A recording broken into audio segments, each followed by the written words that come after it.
With the 2020 election right around the corner, today I'm going to be focusing on some of the senators who might run for president.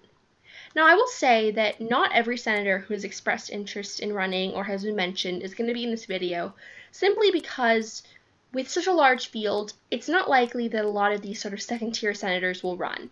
So instead, today I'm focusing only on senators who have made really clear overtures towards running and have been really talked about as serious candidates going into 2020. The first of these candidates is Massachusetts Senator Elizabeth Warren.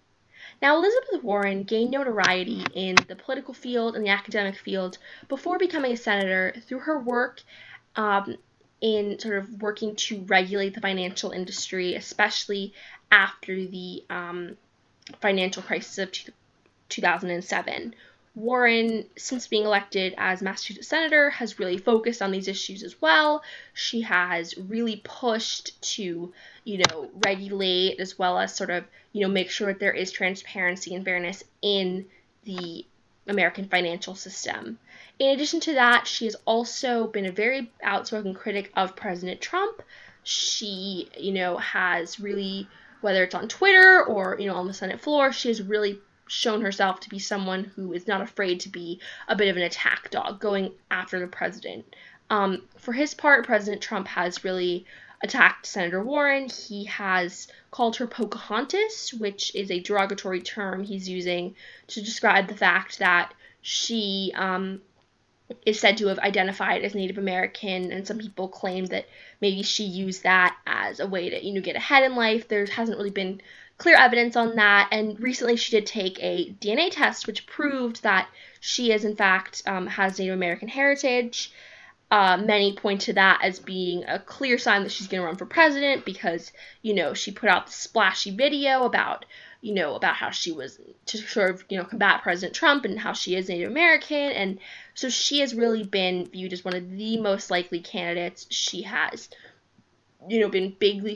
she's been focused a lot on branding, on, sort of portraying herself as this sort of, female fighter. She has, visited a lot of early primary states, and she has really been someone who will likely be seen as a major presidential candidate. Some do worry that she might be too liberal. She hails from Massachusetts, a very liberal state, obviously on the East Coast, and some people feel that maybe we need someone who is a bit more of a centrist, someone who's closer to the middle of the country, and some are looking for that in the next senator, Senator Sherrod Brown of Ohio. Now, Senator Brown he's centrist in some ways. He's from Ohio, which is a state that has been trending red more and more, but he won this year by a fairly large margin because he's very popular in the state, because he has really been someone who, for his whole career, has focused on protecting workers, on, protecting the auto industry, and sort of this populist, like the populist blue-collar message that President Trump was really, embracing in 2016. Brown has been embracing that for a very long time, and so that's something that a lot of people think is very good about him. He's been sort of proven as a fighter in those areas. A lot of people view him as very down to earth, and so he will, for many people, be one of the best candidates to connect to the Rust Belt and to this area of the country where President Trump won in 2016, and that really prevented Hillary Clinton from winning in that race. Now, another senator from nearby there is Senator Amy Klobuchar of Minnesota. Now, during her time in the Senate, Klobuchar has really proven herself to be a pragmatic, bipartisan senator who has really represented the needs of her constituents, as well as sort of, the middle of America, sort of, farming needs, and sort of has done a good job representing a state that has actually been trending a bit more red recently, Minnesota. Despite that, she won by over 20 points in Minnesota because they like her and they think that she's a really great senator. She has been someone who, through work on the Judiciary Committee, she has been a big proponent of that. She's been a big proponent of the Farm Bill.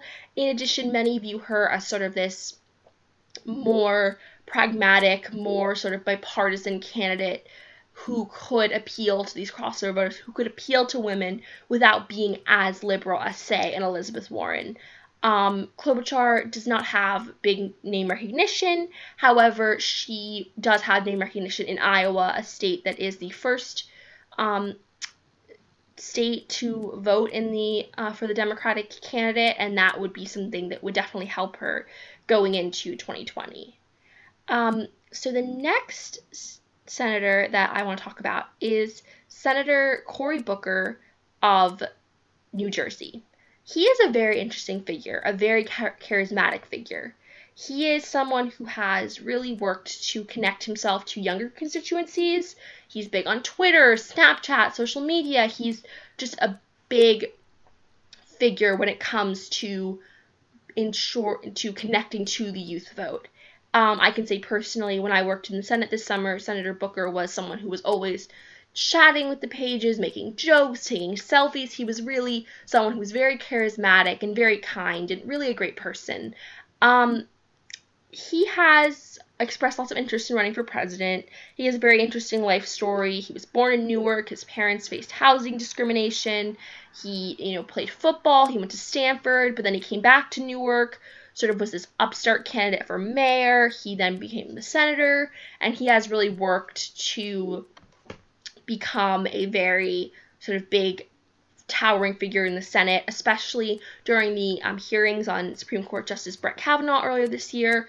Cory Booker was a big advocate against Kavanaugh. He, really sort of went at him during the hearings. He made lots of statements, about how this was completely just, the whole having Kavanaugh be nominated was horrifying and something that really made him very popular. However, some do worry that maybe Booker is a little bit over the top, that he is, in the Kavanaugh hearings, he declared himself to be like Spartacus, and so things like that, some people feel like maybe he's just too much of a personality, and will that sort of, turn away some voters? And so that'll be interesting to see.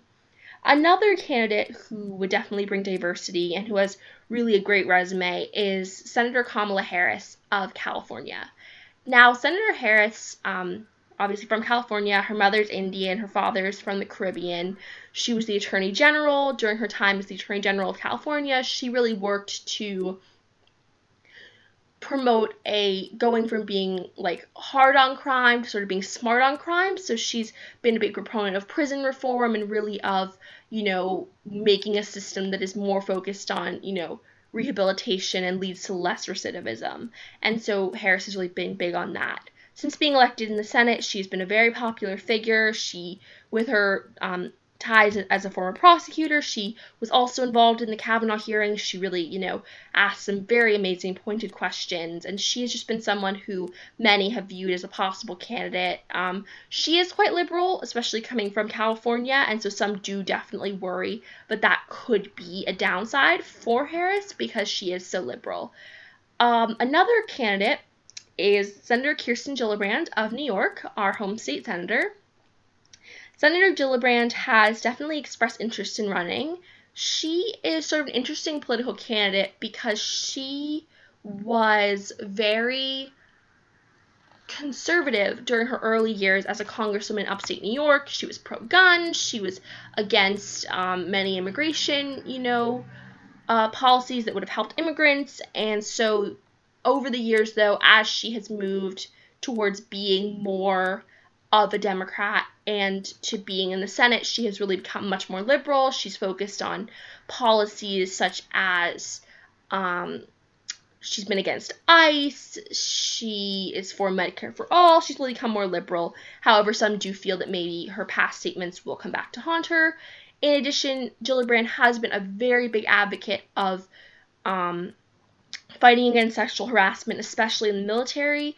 This has been a really big issue of her since being elected to Congress, and that's something that is really cool because she was fighting, for a lot of these Me Too issues long before the movement sort of gained a lot of steam. So that's something that's very cool. Now, the last senator who might run is Bernie Sanders. Now, Bernie Sanders is obviously a very interesting politician. He did very well in 2016, coming very close to Hillary Clinton and gaining this huge, following, especially among young people. However, one worry some people have about Bernie Sanders is he would be 79 on Election Day. And some feel that that is simply too old to run and to be president. Now, I don't know. Some people say it's ageism, other people say it's just reality, and it's an interesting question. Would he be too old? In addition, I'm not sure that he would be quite as successful as he was in 2016, where the field was very small, because now Sanders will be running for president as part of a larger field with many liberal candidates. However, Bernie obviously does have huge name recognition and a lot of popularity, so he may be someone who could, who could win the primary simply because he is just able to break out of the fold immediately. So, yeah, these are basically all the senators who will likely run. There are others, perhaps, but these are the main ones. And I think it's really important that we, just focus on these senators and just think about them and just see, think about who do we want to be running and who do we think will be best to defeat President Trump. And hopefully this video just gave you some ideas about who's going to run. Thanks for watching.